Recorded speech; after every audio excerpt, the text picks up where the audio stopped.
안녕하세요. 저는 이전에 아이즈 기자였고요. 그 전에는 강원일보에서부터 사회부 기자로 일했었던 박희아입니다.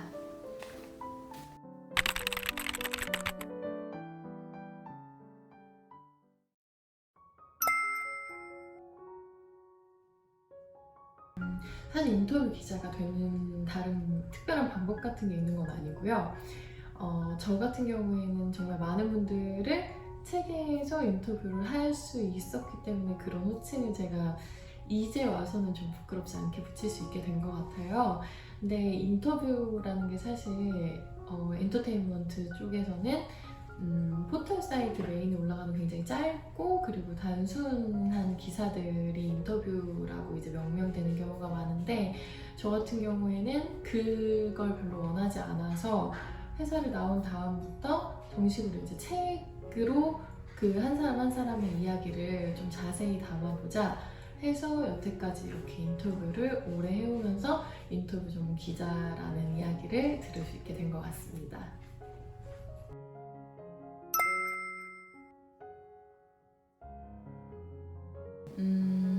원래는 제가 이제 매체에 있을 때 인터뷰를 할 땐 이전에 이제 인터뷰가 했던 인터뷰들을 거의 다 찾아보고 이제 그 외에도 했던 뭐 모든 거를 이제 오픈되어 있는 것들은 찾아보고 이제 갔었어요. 근데 이번 책 같은 경우에는 제가 인터뷰의 전사를 알고 있는 게 대중에게는 조금 자기들이 모르는 내용이니까 이게 되게 재미없게 다가갈 수도 있을 것 같더라고요. 그래서 제가 이번 인터뷰에서 정했던 철칙은 내가 인터뷰를 하는 이 사람의 이야기를 모른다가 전제였어요. 이 다음에 이 사람이 무슨 얘기를 할지 나는 전혀 모르는 상태로 인터뷰에 들어가겠다 라는 식으로 각오를 그렇게 하고 인터뷰를 진행을 했고, 그래서 지금 인터뷰집이 뭐 팬분들이 느끼시기에는 어디서 봤던 이야기들이 조금 들어가 있는데 라고 느끼실 수도 있지만, 거기에서 좀 더 깊이 있게 그리고 좀 더 새로운 관점으로, 그리고 거기에 일반적인 이 인터뷰이들의 그 자기 삶의 모토라던가 변하지 않는 가치관 같은 거에 대해서는 그대로 넣으려고 이제 노력을 했었죠.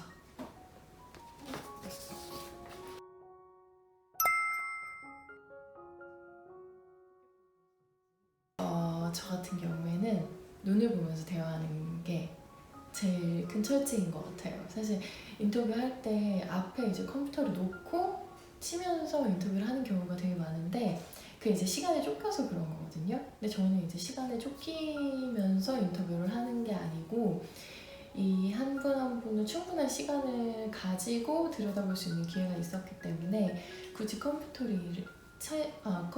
이제 타자를 치지 않아도 괜찮았던 환경이 이제 조성이 됐었고요. 그리고 이 인터뷰이 분들하고 눈을 마주치면서 얘기를 해야 인터뷰라는 형식이 아니라 대화를 하고 있다는 인상을 줄 수 있기 때문에, 그래야만 또 서로 금방 친해지고 얘기가 깊이 있게 나올 수 있기 때문에 그런 방식을 저는 굉장히 고수하고 있어요. 근데 이번에 인터뷰를 하면서 약간 TMI인데, 배나라 배우 인터뷰에서 배나라 배우가 왜 컴퓨터 쓰면서 인터뷰 안 하시냐고 이제 물어보시는 거예요. 그래서 제가 그러면은 눈을 보고 상대방 얘기를 못 하기 때문에 저는 그게 제 인터뷰 방식하고는 맞지 않는다라고 얘기를 했더니 그러면은 기자님이 일을 2번 하시네요? 이렇게 말을 하셔가지고 거기서 이제 대학로 그 극장 가는 길에 둘이 같이 웃었던 기억이 있습니다.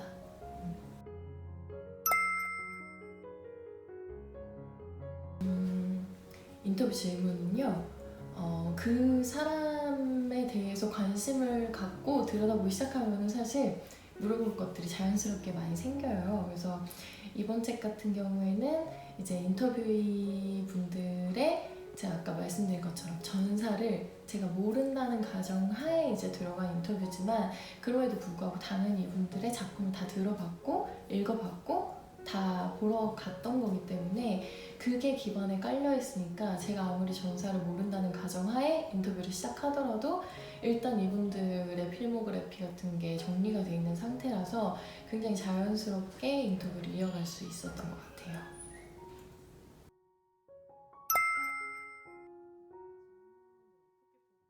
섭외는 진짜 발로 뛰어야 돼요. 제가 이제 되게 많은 분들을 만났기 때문에.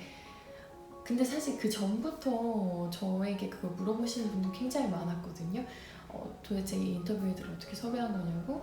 계속 부탁드리면 돼요. 저희 이분 만나 뵙고 싶고, 만나서 할 얘기가 있을 것 같고, 이 얘기가 사람들에게 전달됐을 때 인터뷰이에게도 어떤 면에서 도움이 될 거고, 그리고 독자분들에게도 도움이 될 것 같다. 이걸 끊임없이 얘기를 하면서 설득을 하는 편이고요. 그리고 제가 일을 하면서 느끼는 건데, 제가 처음에 이제 사회부 기자로 수습기간을 거쳤기 때문에 그때 형성된 좀 집요함이라는 게 있어요. 그래서 그 집요함을 바탕으로 인터뷰분들을 약간 될 때까지 제가 가서 조르는 좀 그런 면이 있죠. 아마 되게 많이 귀찮으셨을 거예요.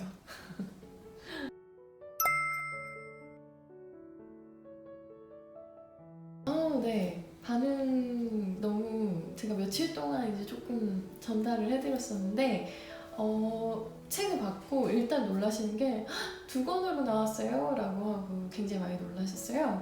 그리고 본인 페이지마다 제가 이제 성함을 적어서 끼워드렸는데, 그 페이지 이제 펴보시고 와 진짜 신기하다고 이렇게 나왔냐고 반응해 주시는 분들도 있어서 저는 그 전달하는 과정들이 되게 재미있었거든요.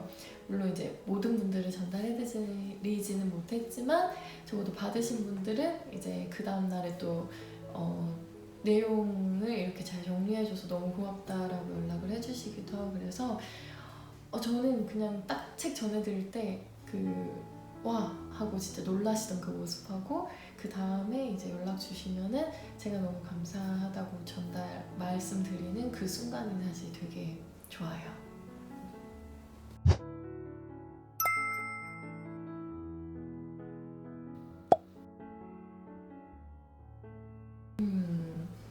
이거는 당연히 오. 당연히 오고요.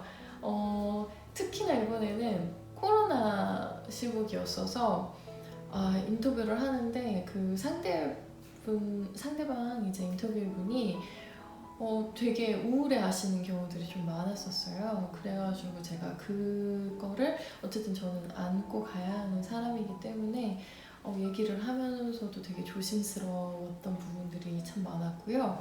그리고 우는 인터뷰분들이 계시거든요. 얘기를 하다가 그러면은 이제 저도 같이 눈물이 나는 경우도 있고 그렇지 않은 경우도 있는데, 그러면은 이 상황에서 어떻게 얘기를 끌어가야 내가 적당한 위로의 말과 함께 다시 이제 우리의 이야기로 돌아올 수 있을까, 그런 생각들을 많이 했죠. 네, 그게 좀 곤란했던 순간이었습니다.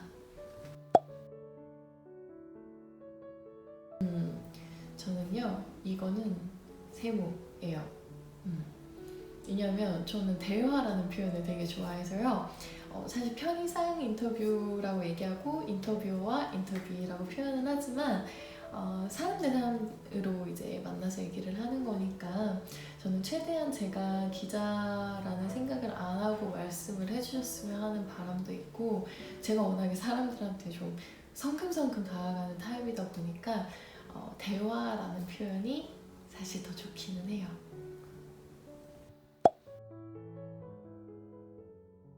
네, 이거는 당연히 오입니다. 당연히 오고요. 모든 분들이 그랬어요. 제가 뭐 고등학생 때부터 뵀던 분도 있고, 아니면 훨씬 더 어릴 때부터 음악을 들으면서 자랐던 김현철 씨 같은 분도 있고, 그래서 그런 분들의 이야기를 다 듣고 하다 보니까 제가 알고 있었던, 그리고 직업으로서 이 예술가라는 타이틀을 갖고 계신 분들의 고충이라던가, 그리고 굉장히 재미있게 본인의 인생에서 느끼시는 부분 같은 경우에도 얘기를 해주셔가지고 저는 들으면서 이분들이 이런 삶을 살아가고 있구나, 그리고 한국에서 예술가라는 게 이런 위치, 그리고 이런 직업으로 인식되고 있구나 라는 생각을 많이 했습니다. 네.